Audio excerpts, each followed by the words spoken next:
நாங்க இன்னைக்கு தளபதி வரத ரொம்ப ஆவலோட எல்லாரும் எதிர்பார்த்துட்டு இருக்கோம். இது ஒரு திருவிழா மாதிரி நாங்க கொண்டாடிட்டு இருக்கோம். அதே மாதிரி மக்களுக்கான சேஃப்டி நடவடிக்கைகள், மருத்துவ குழு, ஆம்புலன்ஸ், மருந்து மாத்திரைகள் எல்லாமே அரேஞ்ச் பண்ணிருக்கோம். அடுத்தது பெண்களுக்கான பாதுகாப்பு இங்க ஃபுல்லா இருக்கும். யாருக்கும் எந்த இடைஞ்சலும் வரக்கூடாது, எந்த ஹெல்த் இஷ்யூஸும் வரக்கூடாதுன்னு சொல்லி பிரிகாஷனா எல்லாமே நடவடிக்கை எல்லாம் எடுத்து ரொம்ப தெளிவா இதை நாங்க பண்ணிட்டு இருக்கோம். கண்டிப்பா 14 வருஷத்துக்கு அப்புறம் தளபதி வரது எங்க எல்லாருக்கும் ரொம்ப ஒரு திருவிழா மாதிரி.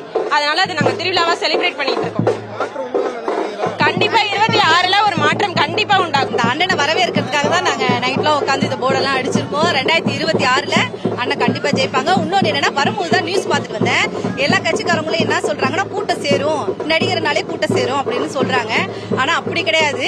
இப்ப விஜயகாந்த் அண்ணனுக்கும் கூட்டம் சேர்ந்துச்சு. அதனாலதான் அவர் எதிர்கட்சியா வந்தாரு. வேற யாரோ கமல்ஹாசன் சாருக்கோ இல்ல மத்த சரத்குமார் சார் அந்த மாதிரி யாருக்குமே கிடையாது. எங்க தளபதி தான் எங்க முகம், எங்க தலைவர் முகம் தான் எங்க பிராண்டு. 2026ல அண்ணன் கண்டிப்பா ஜெயிக்கிறாங்க. 2011ல 22/2 அந்த தேதி அன்னைக்கு வந்திருந்தாங்க.